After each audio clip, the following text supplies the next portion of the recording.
Okay, let's talk about designing a compensator block when we have control tasks that are a little more complex than just stabilizing a system with no disturbance. Okay, so our remaining cases are to stabilize a system with a disturbance in place,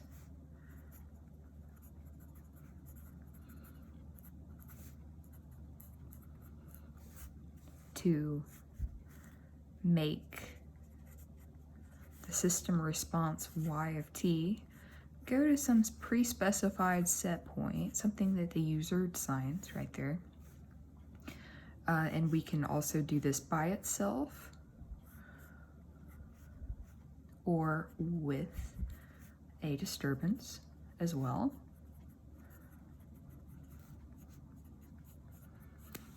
Or, third case here, make our system response y of t track some command signal yc of t.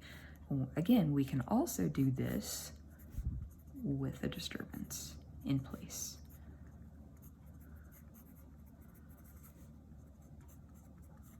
Okay, so let's take our first case right here, for example. All right, so the disturbance can be of several different kinds of forms.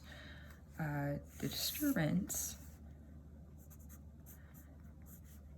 could be, let's say, a C sub W, a C sub W of t, and let's say that that is a stepwise disturbance, stepwise constant. It could be a constant plus some kind of a, let's say that's a 1 and a 2, some kind of a ramp. This could also be a stepwise constant, or this could be a stepwise constant, or both of them could be. We could have it even be an even more complex polynomial. Sorry, that should be a 1. W2 times t, and then we'll have this case right here where we have a t squared up here. In general, what you want to do when you have a disturbance in place is see how many times you have to differentiate this disturbance. Again, we don't know what the disturbance is. We don't know what it is at any given time in particular, but we might know the structure. So we're going to assume that we know the structure here. You want to look at how many times do you have to take the derivative to make this disturbance disappear, the derivative of it disappear, that is. So for this case, and this is just an aside note, this is kind of with the math that we're working on this. You can't take the disturbance and differentiate yourself. You cannot measure it. You won't know what it is at any given time, okay? We're just doing this symbolically with the math to help us design this GC, okay? All right, so we would have this constant derivative, and then this, of course, any constant, we take the derivative, it is 0, okay? This is what we're looking for. Let's work the rest of these out, and then we'll do the next step. Okay, stepwise, we take the derivative of a stepwise constant, and that is 0 almost everywhere. Again, it's not 0, but we act as if it's 0 because we don't particularly know when it might change value, okay, as t increases or t moves forward here. This right here, of course, take the derivative of that section, that's not going to be 0. Okay, but almost everywhere we are 0. Okay, take the derivative of this once, so derivative once, and this part is 0, it's just a constant, but this part is not. We are left with the CW2. So we have to take the derivative again, and then we have 0. And for this last case, we have derivative one time, we have a CW2 plus a 2CW3 times t. Derivative a second time. This part goes away, but not the second part. This is a 2CW3. Okay, we have to take the derivative 3 times to completely get rid of the derivative of the disturbance. Okay, so these are good to know. Now, what does this tell us? Okay, the amount of derivatives I have to take to eliminate any influence of the disturbance, any remainder of it, is the number of free s's I need. Okay, free s's. A free s is an s on the denominator of my transfer function. It's unattached to everything. So if I have some bias attached to it, this is no longer a free s.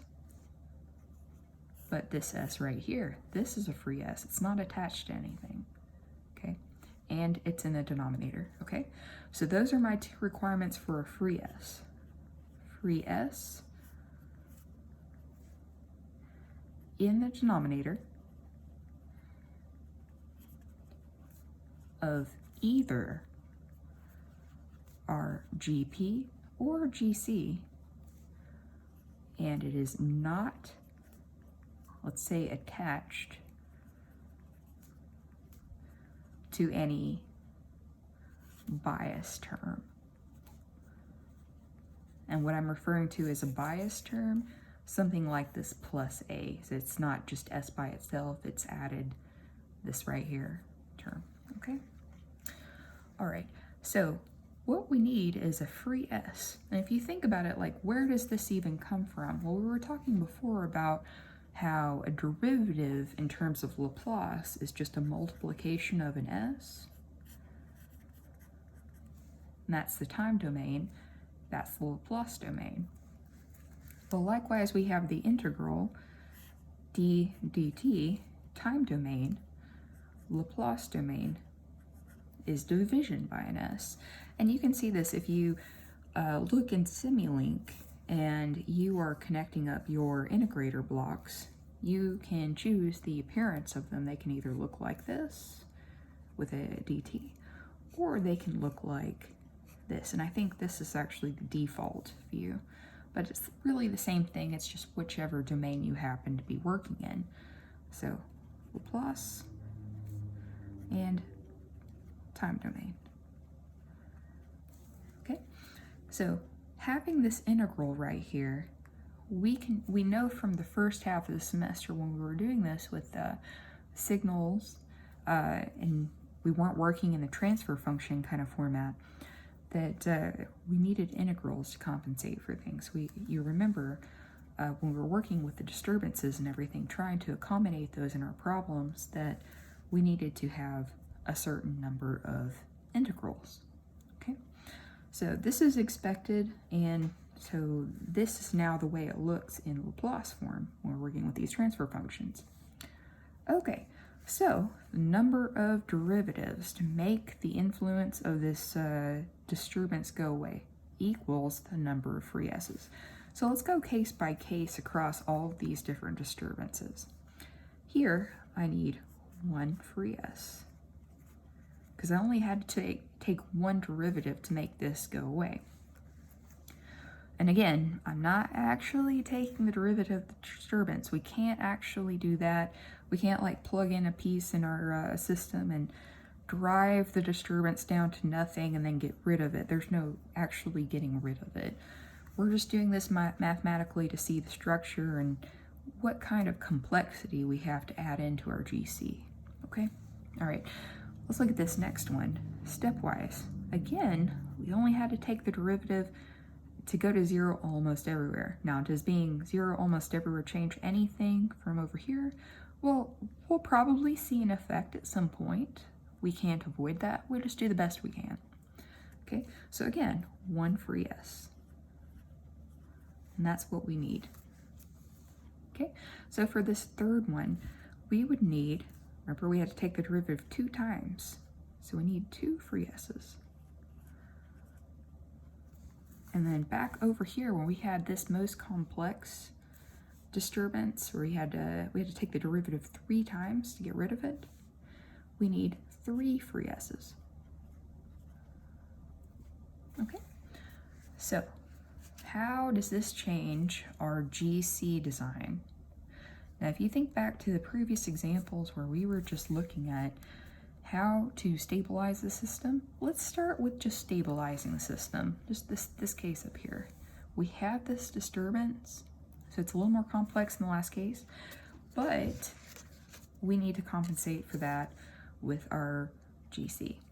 Okay, so let us assume a GP. Remember, we need a certain number of things to work out the problem. We need to know what the GP is, the plant. Here, in the examples we're going to work out, I'm going to give us a GP of, let's say, S. We'll try a few different GPs, but let's do an S minus 6 over here. So looking at this real quick, is this stable or unstable? It's actually unstable because we can see that this pole right here is a positive 6. We have a pole at 0, and then we have a pole at positive 6. And that means we have a pole over here in the right-hand plane. So this is an unstable system.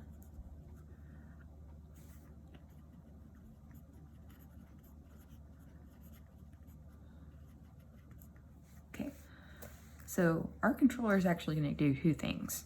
It is going to get rid of the disturbance effect on our output, at least for the most part, and it is also going to stabilize our closed loop system. And the problems that we're going to work here, let's use the standard configuration. So I'm making up these problems. If you are given a problem, this will be a component of your problem that you're given. So you won't be able to choose the configuration. That's part of the problem. So is the plant. You can't choose your own plant unless you're told to. Okay, GC of S. Now, one other part of this problem, if you're given a disturbance, you'll be given the structure. Let's just start with CW of T. We'll make this a stepwise constant.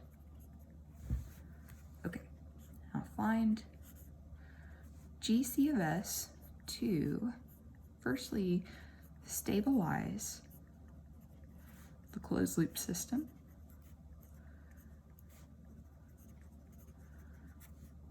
And then 2, accommodate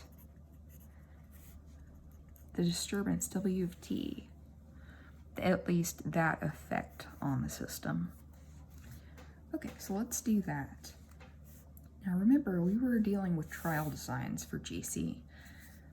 I have one other part to that trial design whole scheme, and that's this right here. I need 1 free S, either to be in GP or in my GC. So first look at GP. Is there a free S? Okay, so our GP is right here. And you can see that we actually do have 1 free S. This is not a free S because it's attached to this bias right here. But this is a free S. It's not attached to anything, or it's a +0 rather. So this is our free S. It's given to us in GP, so I actually don't have to design for it. And that's our second part right here. If we are provided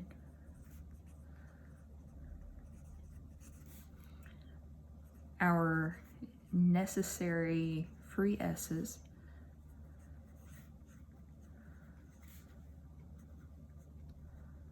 and if it's multiple free S's, by GP of S, don't have to design for them.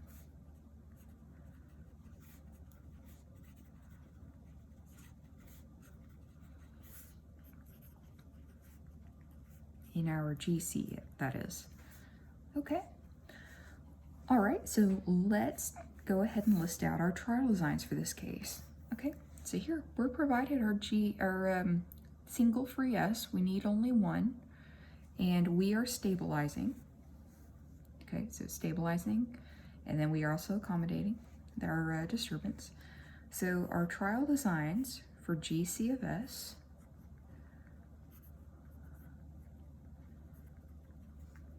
are going to be in order of minimal order complexity, going down from least complex to more complex. KC over 1, KC over S plus A. If that doesn't work, KC over S plus A, and then we increase the order on the numerator. That's going to be a B right there. If that doesn't work, then KC S plus B stays on the numerator. Again, we start with what we had previously, and then we increase the order down here. Now, why am I increasing the order on the denominator here instead of the numerator? Because if I increase the numerator, that ratio would be violated. Remember, we have to keep the order of the numerator less than or equal to the order of the denominator. So here I have no choice but to add this S plus C onto the denominator. Can't add it to the numerator because I already have one S up here and I only have one S down here. Okay, all right, so if we were to go one further, we'd have KC S plus B, start with what we have previously, S plus A, and then the S plus C down here. Now I can add one more up here because I had one S here and I had two S's down here. I can afford to put one more S on the top before I have to increase the denominator order one more time. Okay, our next one, we would have to put something else on the bottom. Okay, so given this GP and our needs for one free S, these are our GCs.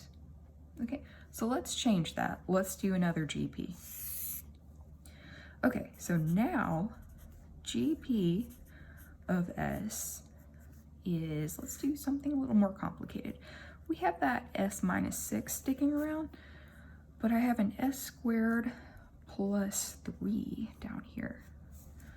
Okay, and I want to keep the same control tasks and also the same configuration. So this is now my problem. Actually, let's also keep the same disturbance just for sake of comparison.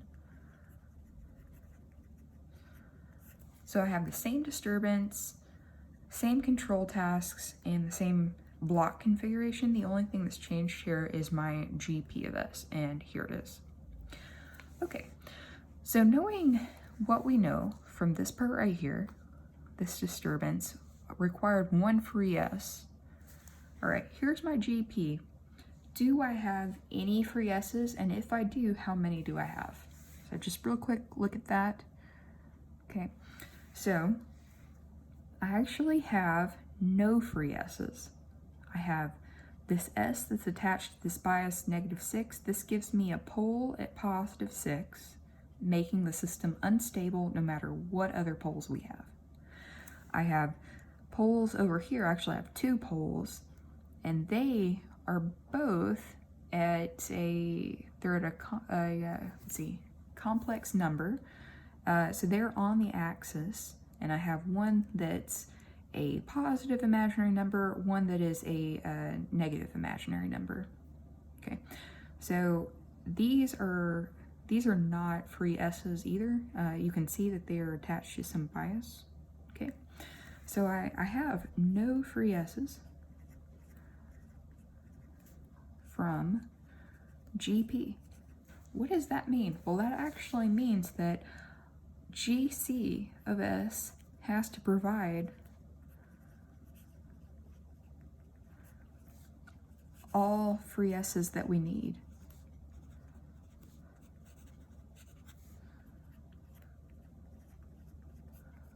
So for this problem, we only need one for this disturbance. We only need one, but no matter how many we need, we have to design for them in our GC.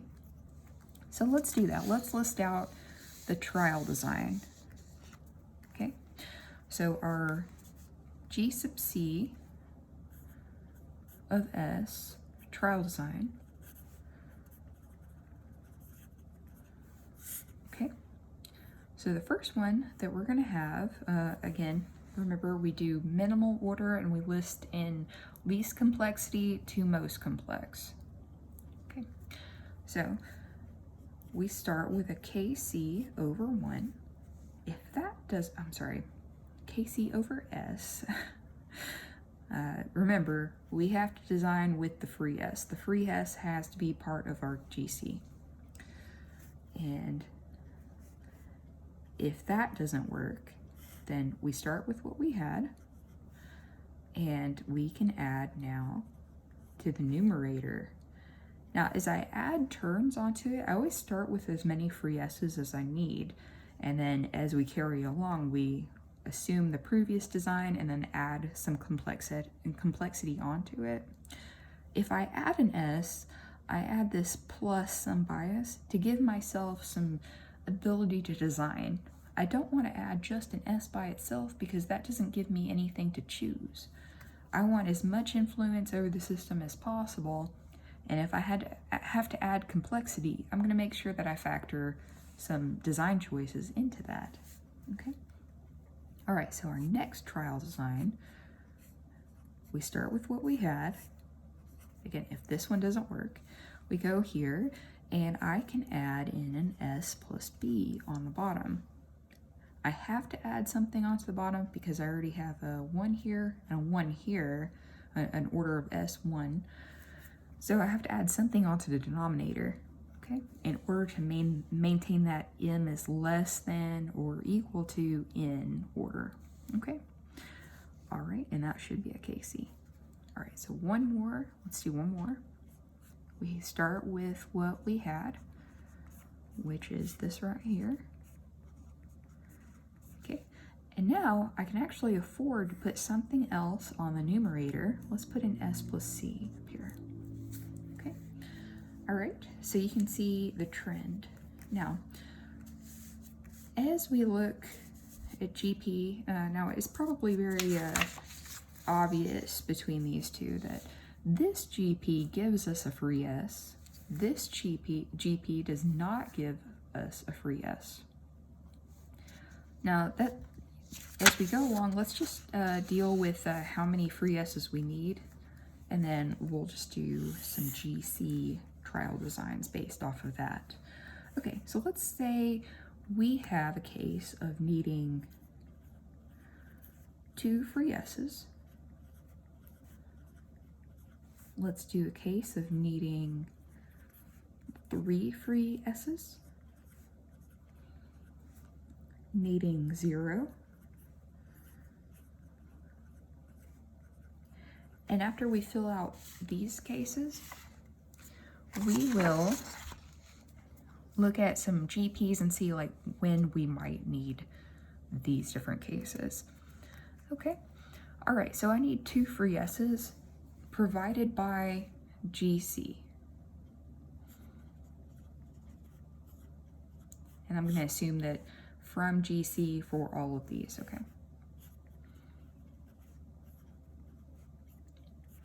Put that of S right there.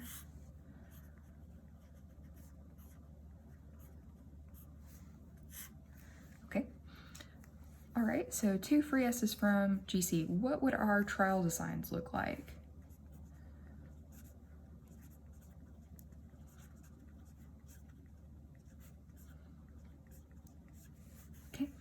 So GC of S is going to first start out as KC over S squared. I cannot add a plus A in here because this has to be a free S. Okay, so I have to start off looking like this with my GC. Okay, as we increase the complexity, we start with what we had previously, and then we add some complexity onto it. I can now add this S plus A. And as I go along and have the third trial design, again, start with what we had. I can afford now to put something else on the numerator. Let's put an S plus B over here, okay? Now my order is matched, so I can't, if I step up the complexity one more time, I can't put anything on the numerator, it has to be on the denominator. So we'll do one more.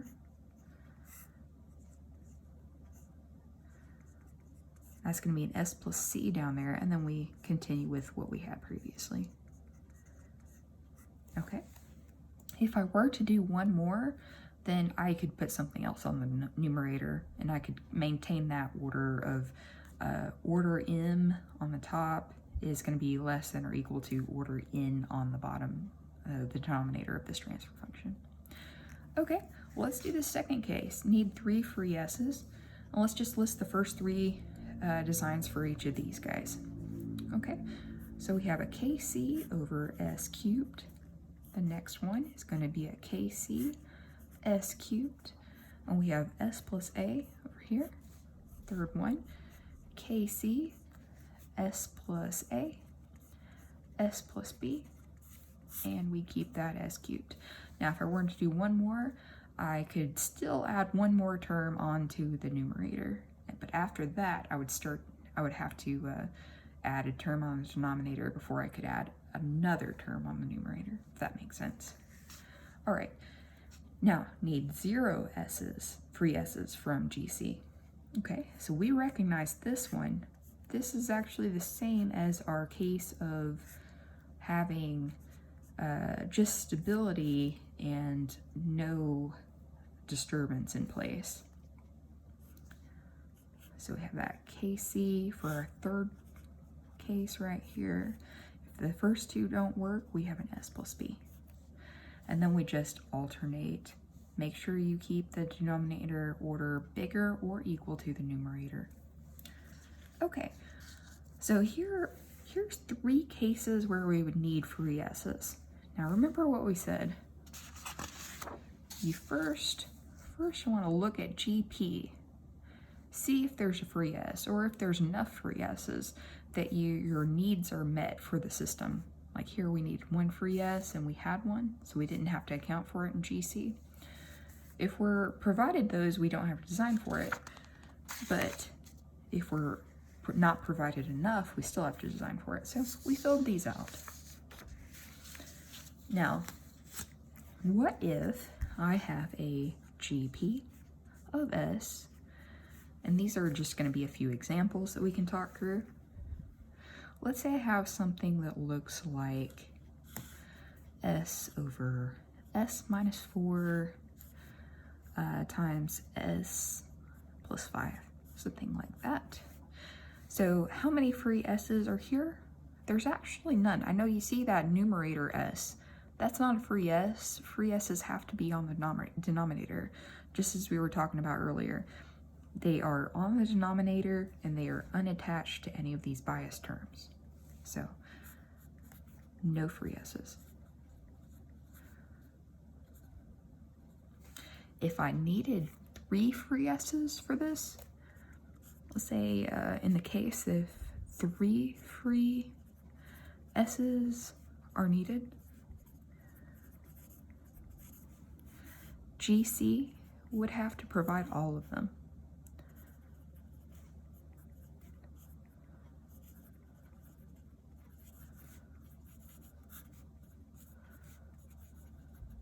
Okay, so you've got this.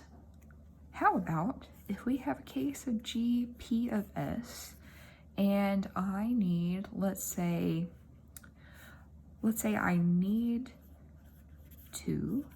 I'm going to say my GP of S is a 1 over S times S plus 5. Okay, need 2 free S's. Okay, how many does GP have to provide? Remember, I have 1. It's right here. It's given to me by GP of S.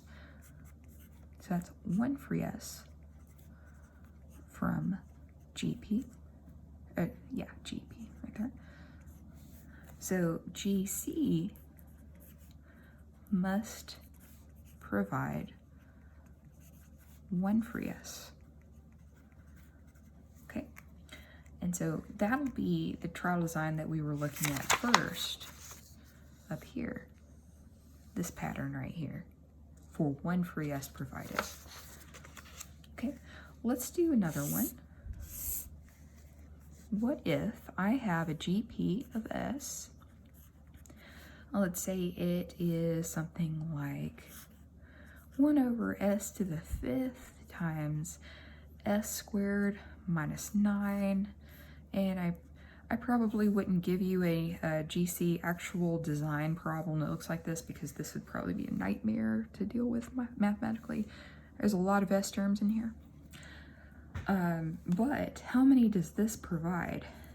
This gives me 5 free S's. Okay, let's say I only need one.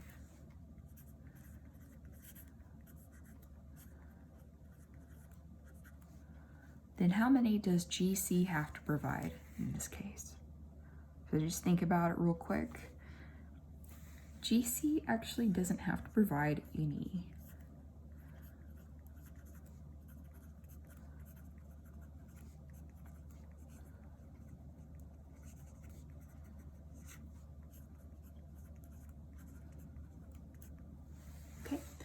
Now, this GP being so complex and having multiple and more free S's than I actually need, does that matter at all? Do I have to design GC to take some away? No, no, no. You don't have to do that. This is actually just going to, this is just like any plant. You don't have to do anything special. It can be to your benefit to have the extra free S's, but it's certainly not going to hurt you. Okay? So that's just a few examples of the free S rule when we're working through the designs. Now, to go back to our first statement, we looked at designing the free S's, or designing the GC with different free S's for a reason. We were looking at accommodating certain kinds of disturbance. Okay. There's other things that we might need to do, and both of these cases will require free S's as well. If I had no disturbance, I would need one free S to do a set point problem. So that is one free S. And if I were doing, again, with no disturbance, we're not talking about the disturbance yet, if we are tracking a command signal with our system response, then we would want to account for 2 free S's.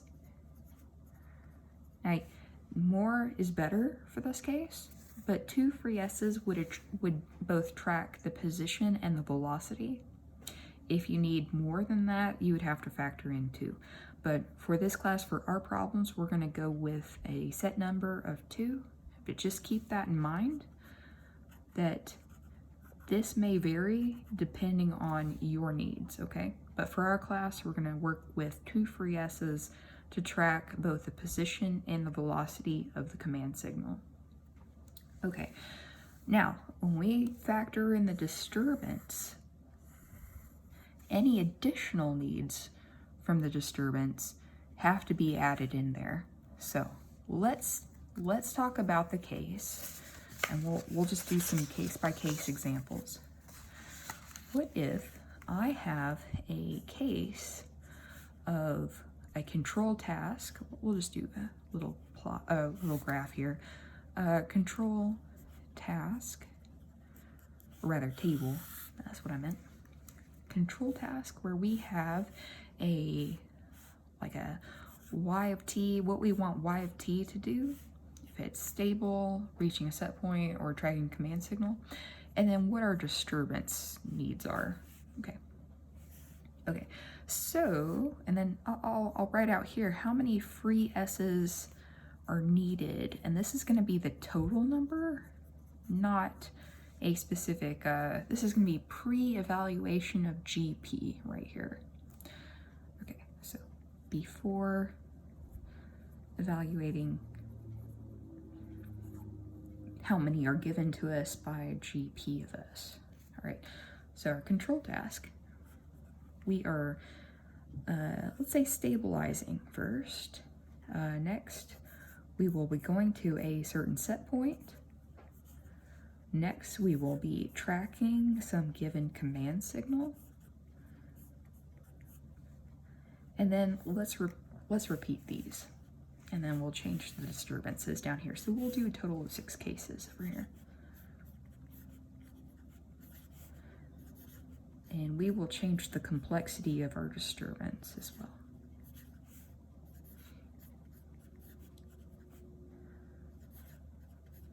Okay, so our first disturbance, let's just say that we have a constant. We'll just say a C, and we'll repeat that so you can see the difference between all of these different cases. Next one, we'll do a bias of this constant plus some ramp term. So we'll have a C1 plus a C2T. Now, again, these could be stepwise, it doesn't really matter. I'm gonna write them as just constants, but if you were taking a derivative of a stepwise constant, remember it's just 0 almost everywhere instead of 0. When it changes value, there's really nothing we can do about that. We accept that it's going to have some kind of an effect on our output. We just do the best we can. Okay, so we filled all of this out, and we might do another case down here, but let's fill these out. Okay, so in the first case, control task is just stabilizing. We have a constant as our disturbance, so we need one free S from this disturbance. It takes one derivative to see of the disturbance to see no effect. Therefore, we're going to need one integral, and therefore we need one free S. Okay, so it's one free S for that one. Okay, set point. Set point requires one free S by itself. Disturbance also requires, again, one free S. Now, do I add these together? Do I need 2 free S's? I actually just need 1. If I have 2 different control tasks that each need a free S, I take the greater of the 2. This time they're equal, but I take the greater of the 2 in the case that we're about to see. Okay, this tracking a command signal, I actually need 2 free S's. And here again, same disturbance. I need 1 free S to compensate for this. So I take the 2 free S's. Okay, so that's the total. If I have 2 free S's, this case is good to go. Okay, you can think about it like that. And I definitely don't want to add in more free S's than I need, because that adds complexity to our design. Okay. All right, so let's do this second set. Okay, so the disturbance down here needs 2 free S's. We have to take the derivative of this twice. The first derivative is just equal to C2. The second derivative, W dot dot, is equal to 0. So it takes 2 free S's for this. This control task, just to stabilize the system, it doesn't need any free S's. So in that case, we just take the 2 that's needed for the disturbance. Okay. All right, reaching a set point. So we talked about this a couple times now. Need 1 free S to do this. Need 2 free S's for this disturbance. So again, the greater of those 2 is the 2 for this disturbance, so I take that. All right, and finally, we have this tracking a command signal. Now again, I said that we would need 2 free S's for this. We know that we need 2 free S's for this. So the total number of free S's we need is 2. It's the same for each of these. If I do one, I will be able to do the other. So 2 free S's. All right, so let's do a little bit of a harder case. How about I have a case of going to some set point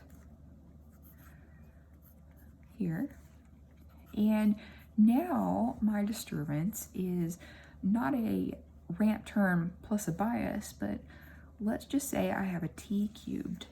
I don't even have a, I have a 1 right here as a coefficient. I don't even have a arbitrary. constant.